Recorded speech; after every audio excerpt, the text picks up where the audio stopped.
அனைவருக்கும் வணக்கம். இன்றைக்கி நாம் வந்து பார்த்திங்கன்னா ரொம்பவே சுவையான ஆரோக்கியமான கருவேப்பிலை துவையல் செய்ய போகிறோம். இந்த கருவேப்பிலை துவையல் வந்து பார்த்திங்கன்னா ஹெல்த்துக்கு வந்து ரொம்பவே நல்லது.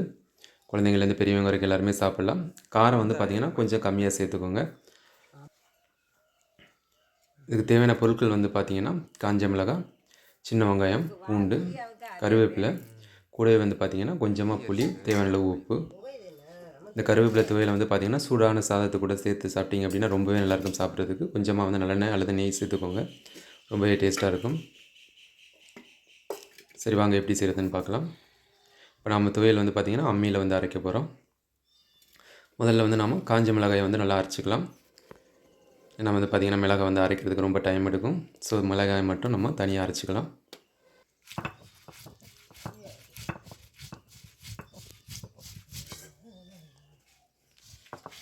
கொஞ்சமாக தண்ணி விட்டு அரைச்சிக்கலாம்.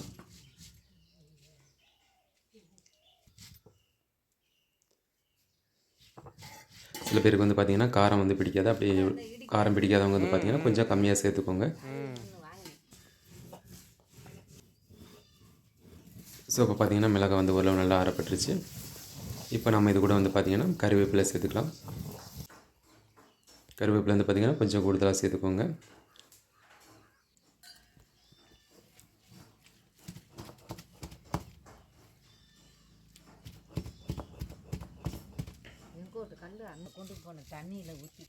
ஸோ இப்போ பார்த்திங்கன்னா கருவேப்பிலை வந்து அரைச்சாச்சு.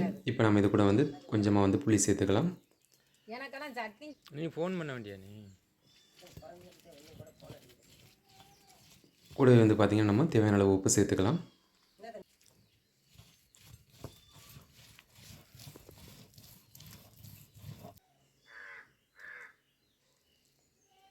இப்போ நம்ம இது கூட வந்து பார்த்திங்கன்னா உரித்து வச்சுருக்க சின்ன வெங்காயம், பூண்டு சேர்த்துக்கலாம். வச்சிட வேண்டியது நீ அதை எடுத்து கழுவி போட்டுருக்கேன்.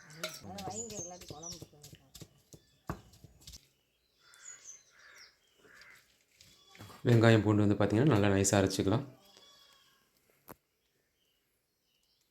ஸோ இப்போ பார்த்திங்கன்னா துவையல் வந்து ரெடி ஆகிடுச்சு. இதை நம்ம அம்மியிலேருந்து எடுத்துடலாம்.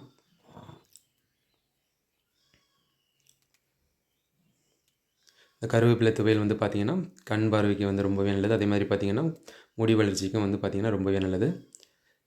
குழந்தைங்கள்லேருந்து பெரியவங்க வரைக்கும் எல்லாருமே சாப்பிட்லாம். குழந்தைங்களுக்கு கொடுக்குறப்ப வந்து பார்த்திங்கன்னா காரம் வந்து கம்மியாக சேர்த்துக்கோங்க.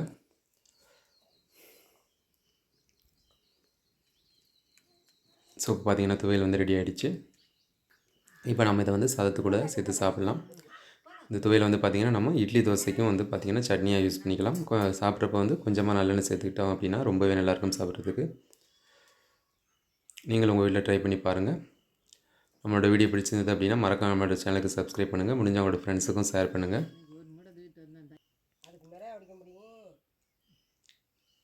நன்றி.